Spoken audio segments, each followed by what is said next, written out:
Hello semester 5 students. तो आपका जो पेपर है लीनियर अलजेब्रा, उसका एक टॉपिक है इन्वर्स ऑफ ए मैट्रिक्स, यानी किसी भी मैट्रिक्स का हम इन्वर्स कैसे फाइंड आउट कर सकते हैं। ये आपके यूनिवर्सिटी कॉलेज के एग्जाम्स में पूछा जाता है। तो आइए देख लेते हैं। इसके पहले वाले जो क्लास है उसमें हमने माइनर्स एंड कोफैक्टर्स इसके बारे में डिस्कस किया है। प्लीज़ उस क्लास को देखकर ही ये क्लास देखें, नहीं तो आपको समझ में आएगा, क्योंकि मैं पूरी की पूरी कोशिश करूँगी, बट आपको थोड़ी सी प्रॉब्लम हो सकती है इसलिए। और सेमेस्टर 5 का ये जो पेपर है लीनियर अलजेब्रा, इसका पूरा एक प्लेलिस्ट बना हुआ है, उसका लिंक आपको डिस्क्रिप्शन बॉक्स में मिल जाएगा। तो चेक करके उसको सेव कर लो जाके, है ना। और कमेंट में ज़रूर बताना कि समझ आया कि नहीं, ठीक है। कमेंट करोगे तो भी मैं अगला पार्ट लाऊंगी, ओके। थोड़ी सी मैं भी सेल्फिश हो गई हूँ, जाओ।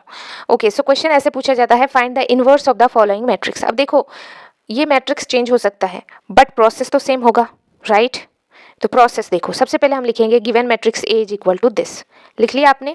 अब आपको क्या करना है, इनवर्स फाइंड आउट करने से पहले एक स्टेप होता है जिसको आपने फॉलो करना है, दैट इज डिटर्मिनेंट। इसका डिटर्मिनेंट निकालना है। क्यों? क्योंकि किसी भी मैट्रिक्स का अगर डिटर्मिनेंट निकालने के बाद वो जीरो आता है तो उस पर्टिकुलर मैट्रिक्स को कहा जाता है सिंगुलर मैट्रिक्स, ठीक है। और उसका डिटर्मिनेंट, उसका इन्वर्स एग्जिस्ट नहीं करता है। क्यों नहीं करता, मैं आपको बताती हूँ। देखिए, इसका इन्वर्स फाइंड आउट करना है तो यहाँ पर कैपिटल ए है, बी भी हो सकता है। चूंकि यहाँ पर कैपिटल ए है तो इसको हम डिनोट करेंगे ए इन्वर्स। तो ए इन्वर्स बराबर फॉर्मूला होता है 1 by determinant of A into adjoint of A. समझे। अब कोई मैट्रिक्स है सपोज, और वो सिंगुलर मैट्रिक्स है, मतलब उसका डिटर्मिनेंट हमने निकाला और वो जीरो आया। तो देखो यहाँ पर इसका मतलब डिटर्मिनेंट उसका जीरो आएगा, यानी 1/0 वाला कंडीशन। और ये तो इन्फिनिटी, मतलब इसका तो आंसर ही नहीं निकल सकता, ये नॉट डिफाइंड है। समझे। इसीलिए सबसे पहले हमें डिटर्मिनेंट चेक कर लेना है कि कहीं तो वो सिंगुलर मैट्रिक्स तो नहीं है।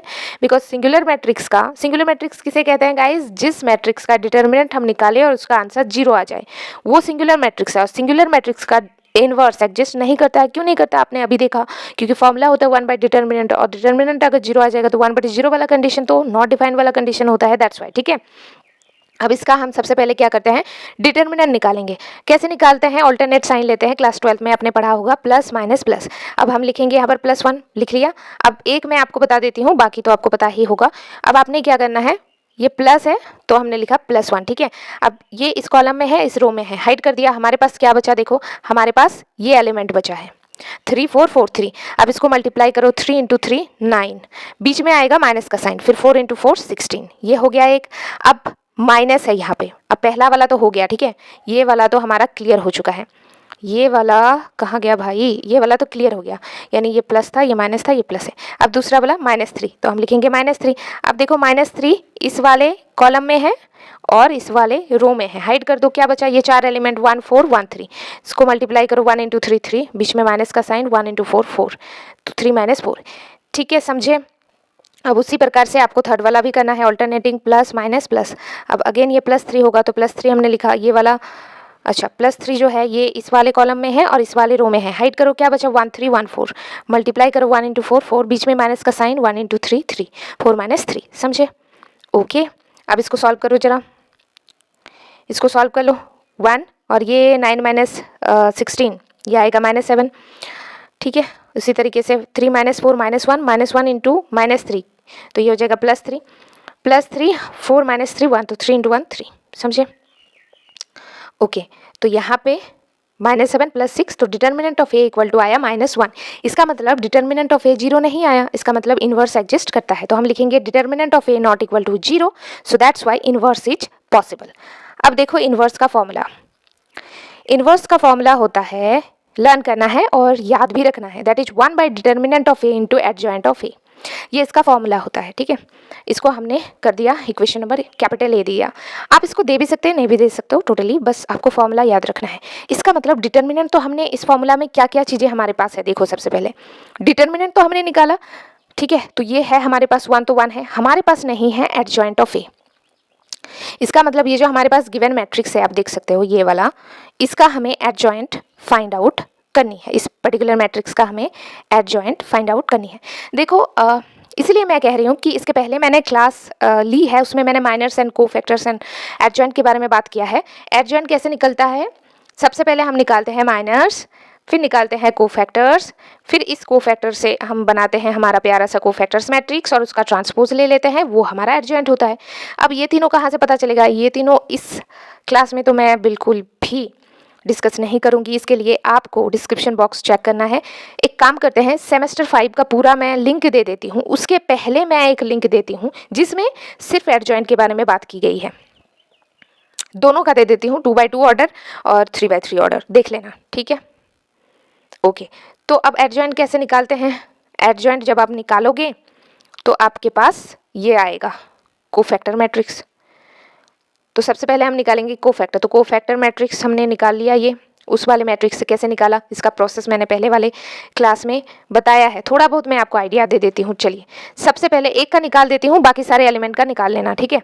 देखो कैसे, सबसे पहले हम माइनर निकालेंगे। तो ये A11 एलिमेंट है, तो इसका माइनर होगा M11। तो M11 माइनर होगा इसका, तो 1 हमारे पास इस कॉलम में है, इस रो में है, छुपा दो। क्या बचा हमारे पास, देखो हमारे पास ये 4 एलिमेंट बचा, 3 4 4 3। मल्टीप्लाई करो इसको, 3 × 3 9, बीच में माइनस का साइन, 4 × अरे भाई ये और ये हाइड था, हाँ 3 × 3 9, M11 निकाल रहे थे ना, 3 × 3 9, बीच में माइनस का साइन, और ये 4 × 4 16, ठीक है। ये क्या होगा, -7, समझे, माइनर निकल गया। तो इसका मतलब माइनर हमारा कितना निकला है, M11 इक्वल टू -7। अब इसका कोफैक्टर हम निकालेंगे, कोफैक्टर को डिनोट करते हैं A11 से। माइनर जैसा लिखा है वैसे ही as it is copy paste बनना है। अब आपको साइन चेक करना है। देखिए यहाँ पर 1 + 1 क्या होगा, 2। 2 हमारा इवन नंबर है, इवन नंबर के लिए हम प्लस लगाते हैं, प्लस लगाएंगे तो यहाँ पर देखिए प्लस इंटू माइनस माइनस, -7 होगा, ठीक है। और अगर ऑड होता है तो हम यहाँ पर माइनस लगाते, तो माइनस माइनस प्लस हो जाता, ठीक है। अब उसी प्रकार से आपको क्या करना है, 3 का निकालना है। ये हाइड करेंगे, ये हाइड करेंगे, माइनर निकालेंगे, फिर कोफैक्टर निकालेंगे और फिर चेक करोगे साइन का, बिकॉज A12, ठीक है, इसका साइन नेगेटिव होगा क्योंकि 1 + 2 करोगे तो 3 3 हमारा ऑड नंबर है, तो आगे माइनस आ जाएगा। इस तरीके से सारे कोफैक्टर्स निकाल लेने हैं आपको और उस कोफैक्टर का इस तरीके से मैट्रिक्स बना देना है। कैसे बनाओगे मैट्रिक्स, अरे भाई देखो, जब आप कोफैक्टर निकालोगे तो A11 कुछ आएगा, जैसे -7 आया था, उसी प्रकार से A12 आएगा, कहाँ से, M12 से, माइनर से, ठीक है। उस तरीके से तो A11 का वैल्यू यहाँ पुट करोगे, A12 का वैल्यू यहाँ, A13 का यहाँ, यहाँ A21 A22 A23 A31 A32 A33, इस तरीके से कोफैक्टर मैट्रिक्स आपका निकल जाएगा। अब आपको क्या करना है, इस कोफैक्टर मैट्रिक्स का ट्रांसपोज ले लेना है, मतलब ये जो फर्स्ट रो है फर्स्ट कॉलम में लिखना है, सेकंड रो है सेकंड कॉलम में लिखो, थर्ड रो है थर्ड कॉलम में लिखो, ठीक है। ले लिया, ये हमारा निकल गया कोफैक्टर मैट्रिक्स का, हमने ट्रांसपोज ले लिया, तो ये हमारा निकल गया एडजॉइंट ऑफ ए। ओके, अब हम क्या करेंगे, फॉर्मूला में पुट कर देते हैं। हमें पता है A inverse equal to 1 by determinant of A, तो डिटर्मिनेंट ऑफ ए -1 निकला है, तो 1 बाय -1, और ये हमारा कोफैक्टर मैट्रिक्स और ये हमारा एडजॉइंट, ठीक है, मैट्रिक्स। तो A inverse is equal to, इसको आप डिवाइड करोगे इस पूरे को तो -1 ही होगा, और ये पूरा हमारा एडजॉइंट मैट्रिक्स, समझे। अब इस -1 को हम एक और स्टेप यहाँ पर कंप्लीट कर सकते हैं। ये जो हमारा -1 है ना, इसको सारे एलिमेंट से मल्टीप्लाई कर देंगे, तो 1 × -7 + 7, -1 × -7 + 7, -1 × +3 -3, -1 × +3 -3, इस तरीके से -1 को हर एक एलिमेंट से जब आप मल्टीप्लाई कर दोगे तो आपके पास ये निकल जाएगा, और ये हमारा क्या होगा, A इनवर्स, ठीक है। आई होप आपको समझ आया होगा। मिलते हैं नेक्स्ट पार्ट के साथ, बाय बाय।